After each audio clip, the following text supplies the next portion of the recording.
चालू को ये कैसी पापा की चिंता है। पहले पापा को देखने जाती है हॉस्पिटल में और वहां पर अल्लाह का लाख लाख शुक्रिया अदा अदा करती है कि आज हम पापा की बात सुन पा रहे हैं। और कट्टू अगले ही सीन में झूठीस पहुंच जाती है। भाई ऐसे कौन से बच्चे होंगे जो अपने फादर को सीरियस हालत में, देखो वो आईसीयू से बाहर आए हैं, लेकिन उसके बाद में भी अपनी गंभीर बीमारी से जूझ रहे हैं, यानी लड़ रहे हैं अपनी बीमारी से। अगर वो बोल पा रहे हैं तो इसलिए क्योंकि उनके गर्दन पर एक छोटा सा इक्विपमेंट लगाया गया है। वो अपने नॉर्मल तरीके से नहीं बोल पा रहे हैं। मुझे नहीं पता वो प्रॉपर तरीके से अभी खा पा रहे हैं, नहीं खा पा रहे हैं, नहीं खा पा रहे होंगे, क्योंकि पहले भी एक पाइप डाला गया था जिससे कि उनको खाना पीना दिया जा सके, वो भी लिक्विड फॉर्म में। और ये सीधे जो क्यूटीएस पहुंच जाते हैं और उसके बाद में रेस्टोरेंट पहुंच जाते हैं पार्टी करने के लिए। और वहां पे बड़े इत्मीनान के साथ में सब कुछ खाया जाता है, बिना किसी चिंता के, बिना किसी परवाह के, क्योंकि वो तो एक सेलिब्रेशन की पार्टी है ना, रीओपनिंग की पार्टी है ना। अरे नहीं बुलाया तुमने 50 लोगों को तो क्या हुआ, तुमने ये क्या किया, तुमने वहां पर एक कुरान खानी करा दी, क्या ये काफी नहीं था? कुरान खानी किस लिए कराई? क्योंकि वहां पर रीओपनिंग हुई है, तो अल्लाह का लाख लाख शुक्रिया अदा कर रहे हैं और आगे उससे दुआ मांग रहे हैं कि वो अच्छा चले। तो क्या ये वक्त इस बात का नहीं था कि पापा जो है आईसीयू से निकल के बाहर आ गए हैं, तो उनके लिए उनका लाख लाख शुक्रिया अदा करना चाहिए अल्लाह का। और जहाँ की भी आपने मन्नत बोली है, कुछ भी बोला है ऐसा, वहां पर जाके अपना अकीदा पेश करना चाहिए। तो बजाय इसके कि खुदा का शुक्रिया अदा करें या फिर कहीं पे जाएं, कहीं पे मत्था टेकने जाएं, कहीं पे कुछ करने जाएं, जो भी मतलब इन्होंने मांगा है या लोगों ने किया है उसका सबका करने के लिए जाएं, ऐसा कुछ नहीं कर रहे। उसकी बजाय वो तो जा रहे हैं झूठीस में। और झूठीस में क्यों जा रहे हैं? ये सिर्फ बहाना है कि डिहाइड्रेट होगी स्किन को। फर्स्ट ऑफ ऑल ये जो मौसम है ये अपने आप में डिहाइड्रेट होने वाला नहीं है स्किन के लिए। अब मुंबई और भी ज्यादा मॉइस्ट रहता है, यानी कि ह्यूमिडिटी बहुत हाई रहती है, तो ये इसकी बेवकूफ़ी है। और एक बार बताओ, अगर ये इतनी फिक्र में थी अपने पापा की कि कोई मॉइस्चराइजर नहीं लगाया और इसकी स्किन ड्राई हो रही थी। पहले तो मैं कह ही चुका हूं कि ड्राई होने की कोई कंडीशन नहीं है, लेकिन अगर हो रही थी तो इसको किसने रोका था कि ये अपने चेहरे पे कुछ ऐसा मॉइस्चराइजर ना लगाए? ये जो कि इतने इतने सारे प्रोडक्ट को प्रमोट करते हैं, इतने सारे प्रोडक्ट इनके घर पे पड़े रहते हैं। मतलब आज अगर ये कह दिया जाए कि जितने भी कॉस्मेटिक्स हैं वो एक साइड निकाल दो, तो डेफिनेटली मेरा दावा है इस बात का, एक बोरा भर जाएगा।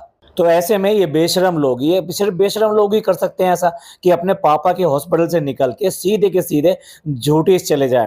अच्छा, इसको तो स्किन इसकी डिहाइड्रेट हो गई थी, तो फनी को क्या हो गया था? फनी कौन सा ट्रीटमेंट लेने गया था? अरे दोनों मजे कर रहे हैं, इसके अलावा कुछ नहीं। ये अपनी लाइफ में बिल्कुल रूटीन लाइफ की तरह जी रहे हैं।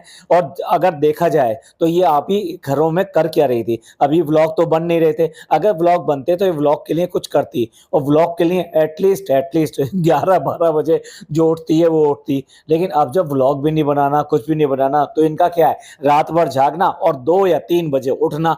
अब तो वो 11 बजे का उठना भी नहीं रहा होगा। मतलब इतनी बेफिक्री कि कल सुबह कुछ नहीं करना है मुझे, जो कुछ करना है जो परिवार वाले, जो फैमिली वाले हैं वही करेंगे। आपने कभी देखा है इसको नाश्ता बनाते हुए? आपने कभी देखा है दोपहर का लंच बनाते हुए या रात का डिनर बनाते हुए? कोई भी ऐसा काम करते हुए नहीं। इसे देखा है कभी आपने सफाई करते हुए? नहीं। इसे देखा है अपने बच्चे का काम करते हुए? नहीं। इसे देखा है कपड़े धोते हुए? नहीं। तो भाई वो घर का ऐसा कौन सा काम है जो ये करती है जिसमें ये इसका टाइम पास होता होगा? तो अब तो देखा जाए इसका कैसे भी टाइम पास नहीं हो रहा होगा, और इसका सिर्फ सोना और खाना यही सब चल रहा होगा। इबादत, अरे यार, जो लोग इतने ढीले हों और जो इस तरीके से जाने के बाद में सीधे सीधे अपने झूठीस में चले जाएं और उसके बाद में रेस्टोरेंट में जाके पार्टियां करें, उनसे आप इबादत की कल्पना करोगे? उम्मीद करोगे कि वो इबादत सारा दिन सारी रात करते होंगे? सिर्फ अम्मी को छोड़ के किसी के चेहरे पे जरा से शिकन नहीं है, किसी के चेहरे पे जरा सा फर्क नहीं है।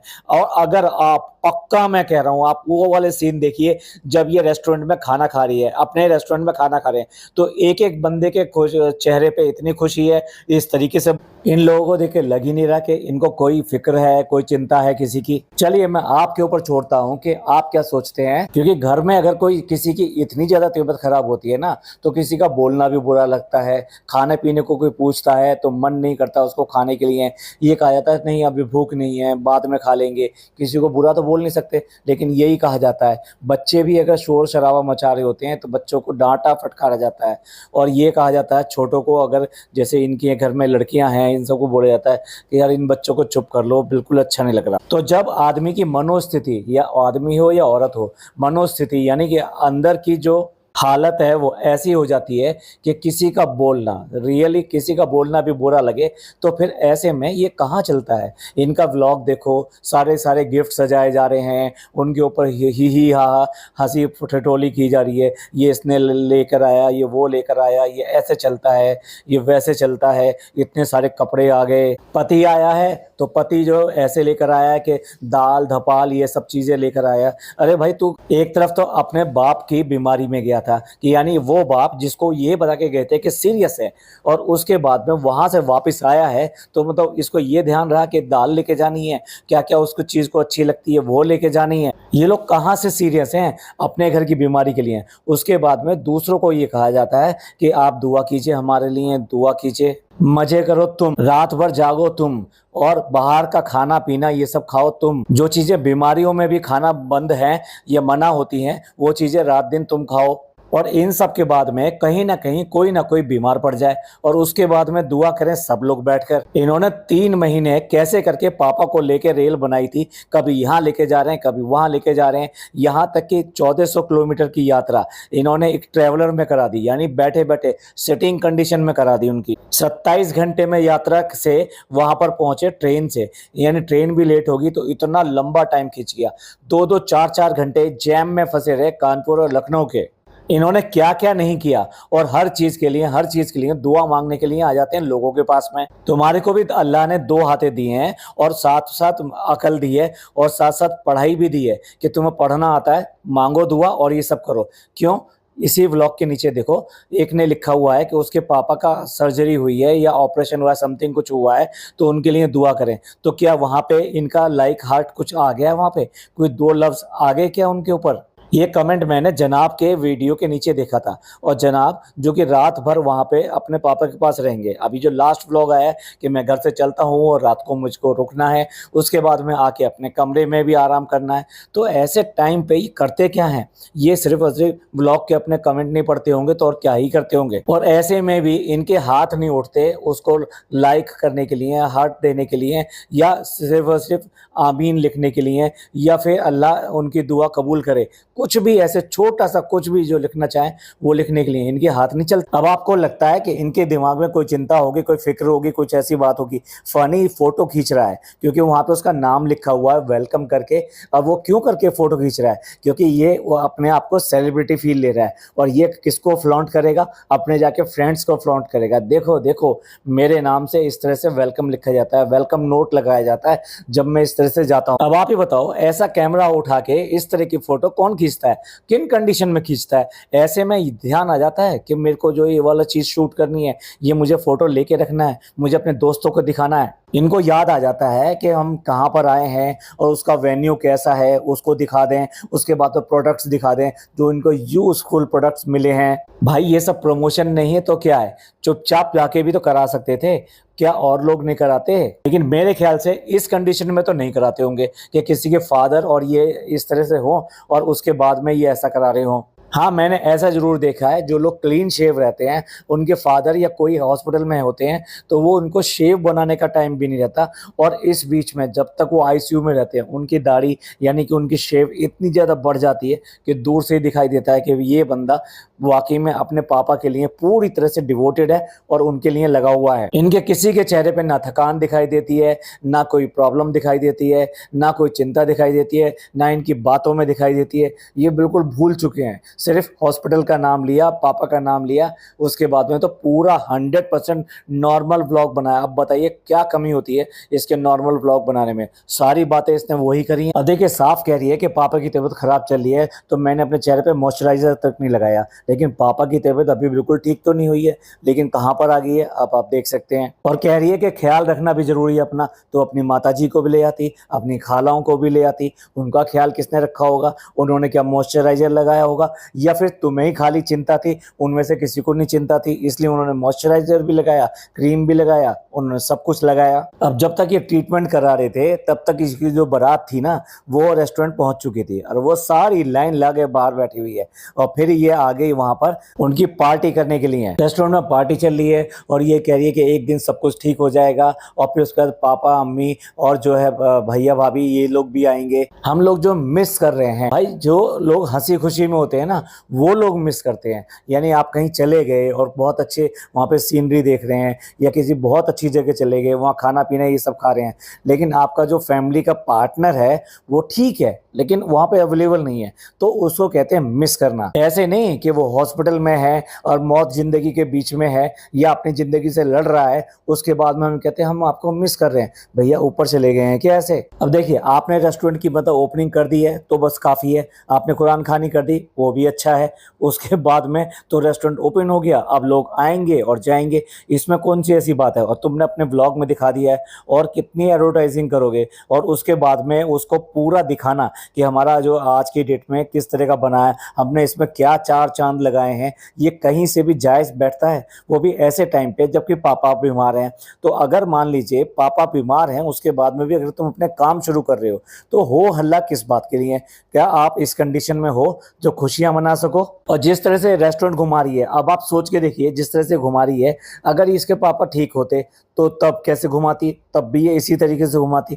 इसके चेहरे पे पूरा जोश है और साथ साथ खुशी है, यहीं यहाँ कहीं पे भी ऐसी प्रॉब्लम नहीं है। पहली बात तो इसकी जरूरत नहीं थी जो ये कर रही है। चालू पे की कितनी कितनी सारी परेशानियां हैं और आप लोग हैं कि कोई भी हाथ नहीं बटा रहा है। भाई देखो उसको रेस्टोरेंट जो पूरा का पूरा जो है दोबारा से बनाना पड़ा, उस पर खर्चा हुआ, उसके बाद में गैस का था, उसके बाद में वो पहले गिना चुकी है, बिजली का बिल हो गया, रेंट हो गया, जो कि मैं मानता नहीं हूँ, कभी कहती है ये मेरा रेस्टोरेंट है, कभी कहती है ये रेंट का है, और उसके बाद में सैलरीज हो गई। अगेन इसने अपने स्टाफ को तो निकाल ही दिया था। अब उसके बाद में करिए आप तो सब हमारी चीज़ों को जानते हैं ना, हमें ये मतलब ये कि सब कितना खर्चा हो गया, और इतना खर्चे के बाद में और हमारे पास जो ना बहुत ही बजट की कमी थी।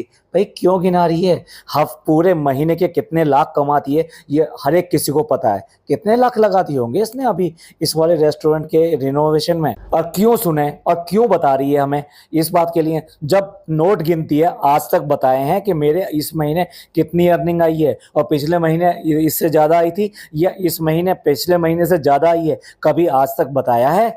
यार अजीब व्लॉगर हैं, हमेशा जो खर्चा ही खर्चा गिनाते रहते हैं, ये ऐसा हो गया वैसा हो गया, जबकि ये जो खर्चे हैं ये इनके पैनी के बराबर है। जो ये कमाते हैं ना ये उसका जो मतलब 100वां हिस्सा है, 10वां हिस्सा है। उसके बाद में भी आपको ऐसे दिखाएंगे भोले भाले लोग हैं भाई, तो क्या है आ जाएंगे बेवकूफ़ बन जाएंगे, भोले भाले लोग हैं कि हाँ जैसे हमारे घर में खर्चे होते हैं ना, कोई भी ऐसी चीज़ टूट फूट जाती है तो उसके लिए एक्स्ट्रा खर्च करना पड़ता है, घर के अंदर कुछ रिनोवेशन कराना पड़ता है, कोई पाइपलाइन जाम हो गई तो वो सब खुदवा के प्रॉपर तरीके से रीबिल्ड करना पड़ता है, ये सब करना पड़ता है, तो पूरे घर का बजट बिगड़ जाता है।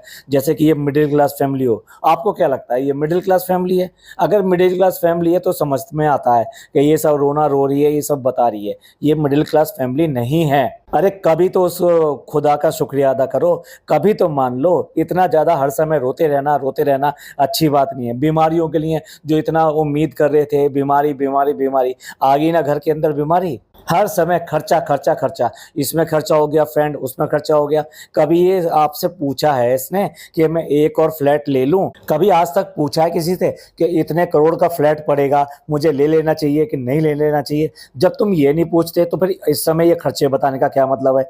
ये बिल्कुल भी मतलब नहीं है। हम कौन होते हैं इसमें बताने वाले, और हम क्यों सुने इस बात के लिए कि तुम्हारे यहाँ क्या प्रॉब्लम आ रही है? पहले अपना बैंक बैलेंस दिखाओ, उसके बाद में हम चिंता में आएंगे। ओहो हो, चालू पे का तो बैंक बैलेंस अब जीरो हो गया है, बहुत ही कम हो गया है, माइनस में हो गया है। उसके बाद में भी देखो कितने कितने खर्चे आ गए, इसको रिनोवेशन कराना पड़ रहा है, इसको अपने ससुर के इलाज पे पैसा खर्चा करना पड़ रहा है। फर्स्ट टाइम जब बनाया था तो कितने सारे पैसे लगाए थे, उसके बाद में फनी फनी शुरू हो जाता है, यहाँ पे ऐसा कर दिया, वहाँ पे ऐसा कर दिया। अरे जरूरत क्या है भाई, कोई सुनने में इंटरेस्टेड नहीं है कि तुमने अपने रिनोवेशन में क्या क्या करा दिया। जो कस्टमर आएंगे वो यहाँ का खाना खाएंगे, यहाँ का एम्बियंस देखेंगे, अब यहाँ की सर्विसेज देखेंगे, यहाँ के रेट्स देखेंगे। अगर उनको ये सही लगता है तो भाई क्यों नहीं चलेगा। आप सड़क पे चले जाओ, एक ठेला जो है वो इतनी भीड़ खींच लेता है, इतनी भीड़ खींच लेता है कि वो अच्छे अच्छे रेस्टोरेंट में नहीं जाती। और दूसरा ठेला होता है वो बिल्कुल खाली खड़ा होता है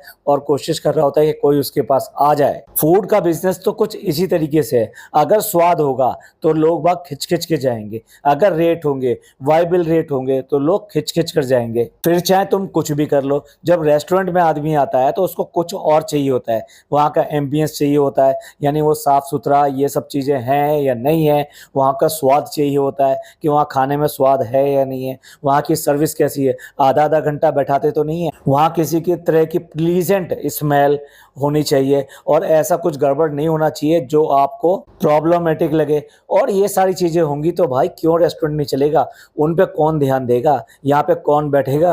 अब ये गुटकू क्या बाहर वाले काउंटर पे बैठेगा या फिर अंदर किसी टेबल पे बैठेगा जिसपे कि कस्टमर आकर बैठते हैं, और देखेंगे कितने दिन ये ऊपर काउंटर पे बैठा हुआ दिखाई देगा और अपने काम को संभालता हुआ दिखाई देगा। भाई मैंने तो ऐसा कोई बिजनेस नहीं देखा। जितने भी फ्रेंचाइजी भी रन हो रही हैं तो वहाँ ओनर जो है ऑलरेडी वहाँ पे रहता है और वो भी एक तरह से 9 to 5 वाली ड्यूटी करता है। जब तक रेस्टोरेंट खुलते हैं ये सब करते हैं वो लोग वहाँ पर रहते हैं। मे बी फैमिली के दूसरे मेंबर होते हैं तो वो इधर से उधर रिशफल हो जाते हैं, लेकिन भाई वो ऐसा कोई दिन नहीं छोड़ते जब अपने काम पे नहीं जाते। ये तो भाई औरतों में लगा रहता है, तो कहाँ से ही रेस्टोरेंट चलेगा, उसको देखभाल कौन करेगा, उसकी क्वालिटी को कौन देगा, उसकी सर्विसेज को कौन देखेगा। अगर ये सारे के सारे जो शेफ़ होते हैं और साथ साथ सर्विस करने वाले वेटर्स होते हैं, अगर ये सारे बिजनेस को चला सकते तो फिर मालिक की या एक मैनेजर की जरूरत ही क्या थी। और ये गुटका नमूनू ये कह रहा है कि हमने पैसा बचाना था तो इसलिए हमने कारपेट जो इस तरह से डिजाइन में लगवा दिया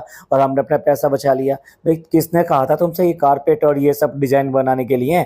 ये आराम से आप वॉलपेपर भी लगा सकते थे। वॉलपेपर ऐसे ऐसे वॉलपेपर आते हैं कि जो बहुत बहुत बहुत बढ़िया होते हैं और बिल्कुल चार चांद लगा देते हैं उसके, और डिफरेंट डिफरेंट टाइप के वॉलपेपर आते हैं। आप अलग अलग टाइप का लुक दे सकते हैं उन वॉलपेपर्स पर। और ना जाने कितने अच्छे अच्छे रेस्टोरेंट्स में वॉलपेपर यूज हुए हैं। ऐसा नहीं है कि मतलब घटिया टाइप के यूज करते हैं, बहुत अच्छे अच्छे उस पर वॉलपेपर यूज होते हैं। और वॉलपेपर का यह है कि ज्यादा खर्चा नहीं होता और आप चाहो तो न्यू लुक देने के लिए 2 साल बाद में फिर उसका वॉलपेपर चेंज करा लो। अब एक रेस्टोरेंट का टूर देने में इसने कौन सी कसर छोड़ दी, इसने एक एक कॉर्नर डिफाइन किया है कि हमने रेस्टोरेंट में क्या क्या करा दिया है। यहाँ तक कि जो वॉश बेसिन होता है वो तक एरिया इसने दिखाया, नहीं दिखाया तो इसने किचन नहीं दिखाया, बस दूर से कह दिया ये किचन है, जो कि सबसे इंपॉर्टेंट है, जिससे सबसे ज़्यादा शिकायतें आ रही थी कि वहाँ पे मक्खियाँ भिनकती रहती हैं, गंदगी पड़ी रहती है, उसके बाद में भी यहाँ पे खाते। सबसे पहले तो जो सबसे बड़ी कंप्लेन है वो ये है कि इसने नाले को काफ़ी हद तक कवर किया है और उस नाले के ऊपर ये किचन इसने बनाई है, आधी किचन इसकी नाले के ऊपर है, तो वहाँ बदबू और ये सब आती रहती है, जिसकी वजह से लोग बहुत ज़्यादा कंप्लेन करते हैं। अब उस कमी को इसने कैसे पूरा किया है वो अगर बताया होता तो समझ में आती। अब इसने बाद में अपनी फूड क्वालिटी और इन सब के लिए भी बता दिया कि बहुत ही अच्छी वैरायटी और बहुत ही अच्छी क्वालिटी मिलेगी। और उसके बाद में प्रॉब्लम क्या काउंट की, मतलब इन्हें क्या प्रॉब्लम लगी जिसके लिए रिनोवेशन कराना पड़ा, ये सब कराना पड़ा। एक तो वो चूहे वाली कहानी बता रहे थे और दूसरा ये बता रहे थे कि फूड में प्रॉब्लम है। फूड में क्या प्रॉब्लम है कि अगर ये कलर फूड यूज़ करते हैं तो प्रॉब्लम है, और कलर फूड यूज़ नहीं करते हैं, जो कि नहीं करना चाहिए क्योंकि वो हार्मफुल रहते हैं। तो ऐसी डिश जो कि बिना कलर की होती हैं वो देखने में अच्छी नहीं लगती, तो ये शिकायत रहती है। भाई ऐसे लग रहा है कि जैसे ये फर्स्ट टाइम एक रेस्टोरेंट खुला है और ये डिसाइड नहीं कर पा रही कि फूड कलर डालना चाहिए कि नहीं डालना चाहिए। दुनिया भर में इतने सारे रेस्टोरेंट चल रहे हैं और जो अच्छे अच्छे चल रहे हैं वहाँ पे ये क्या देख कर आए, वहाँ कलर देख कर आए या विदाउट कलर देख के आए। और दूसरी बात ये, अगर जो है फूड स्टैंडर्ड का वो कलर है तो उसको डालने में क्या ही दिक्कत है। क्या ये बिरयानी में कलर नहीं डालते, क्या जर्दे में कलर नहीं डालते, वो कैसे स्टैंडर्ड का होता है? तो जब वो डाला जा सकता है तो यहाँ पर डालने के लिए इतना ज़्यादा विवाद क्यों? मतलब इनको ये समझ में नहीं आ रहा कि इनको क्या करना चाहिए। ये इनके लिए जो करोड़ों डॉलर का जो क्वेश्चन है वो ये आके अटक गया है, इसलिए यहाँ पे इनकी सेल अटकी हुई है। वॉश एरिया को तो ऐसा दिखा रहे हैं जैसे पता कितना बढ़िया एरिया बना लिया हो, ये पर्दा लगा दिया तो कितना कोजी लग रहा है, कितना बढ़िया लग रहा है। अब कहीं से भी इतना खुश हो के ये सब चीजें दिखा रही है, कहीं से भी लग रहा है कि इसको अपने पापा के बैक हैंड में कोई चिंता है, कोई प्रॉब्लम है इसको। रेस्टोरेंट आज भी खाली पड़ा है, मतलब ये जो कह रही है ना कि काफी लोग आए थे, ये सब आए थे, तो वहां पे कोई एक थे बुरके में जिसको बैक से दिखाया था इसने, उसके अलावा इसने कुछ भी नहीं दिखाया। भाई अगर रेस्टोरेंट पूरा भरा हुआ होता है ना तो चाहे बाहर से ही शॉट दिखा देती है, ये 100% वहां पे दिखाती उसको अपना एडवर्टाइजमेंट करने के लिए, प्रूव करने के लिए, ये तो हर चीज दिखाते हैं ना। हम नहीं कह रहे कि इसका रेफरेंस चलना चाहिए या नहीं चलना चाहिए, हम सिर्फ इतना कह रहे हैं कि अगर कॉम्पिटिटिव है, अगर लोगों के लिए पसंदीदा है, वहाँ पे कुछ अच्छी चीज़ें मिलती हैं, लोगों को वहाँ का एम्बियंट और ये सब चीज़ें पसंद आती हैं, सर्विसेज पसंद आती हैं, तो ज़रूर चलेगा। अरे जब रेस्टोरेंट वैसे ही फनी का रिचार्ज करने के लिए रखा हुआ है कि फनी को यहाँ रहना है इसलिए एक रेस्टोरेंट खोलना जरूरी है, ये सब जो हुआ है समझ लो कि ये उसका वीज़ा का चार्जेस है, उसको यहाँ रोके रखने का। अगर ये इसका पीछा छोड़ दे तो हो सकता है कि फनी इसको बेटर वे में रेस्टोरेंट को चलाकर दिखा दे। बट सही बात तो ये है कि फनी को पूरी तरह लिबर्टी नहीं देती इस बात की कि मुझे नहीं पता, वहां से प्रॉफिट आना चाहिए, वो रेस्टोरेंट अच्छी तरीके से चलना चाहिए, वो वाली फीलिंग नहीं है इन लोगों में। ये बच्चों को पढ़ने नहीं देते, उसके बाद में कहते हैं कि बच्चे पढ़ते नहीं है। इसी तरीके से रेस्टोरेंट का भी हाल है, गुटकू कम नहीं है, पर वहां पे डिवोटेड होके अगर वो लगेगा उसके बाद में रिजल्ट आएगा कि ये कैपेबल है कि नहीं है। अभी तक तो ये इनकैपेबल ही दिखाई देता है रेस्टोरेंट के लिए। चलिए ये थी कुछ थोड़ी सी बातें जो कि बीमारी से हटके लेकिन पूरा का पूरा व्लॉग शानदार तरीके से बन रहा है वो हाईलाइट करने के लिए, और दूसरा ये जो पैसा पैसा पैसा करती है उस चीज को हाईलाइट करने के लिए कि हमें क्यों सुना रही है भाई, हमें क्या पता, हमें क्या पता, हमें जिस दिन अपनी कमाई दिखा देगी उस दिन ये खर्चे के गिनाने के हकदार है, लेकिन जब तक कमाई नहीं बताएगी अपने मुंह से तब तक हम इस बारे में कुछ सुनने को तैयार नहीं है। चलिए इस सब के बारे में आपका क्या कहना है प्लीज कमेंट करके जरूर बताइएगा। ये पॉडकास्ट आपको अच्छा लगा हो तो प्लीज लाइक कीजिए, सब्सक्राइब कीजिए, शेयर कीजिए। थैंक यू, धन्यवाद, शुक्रिया।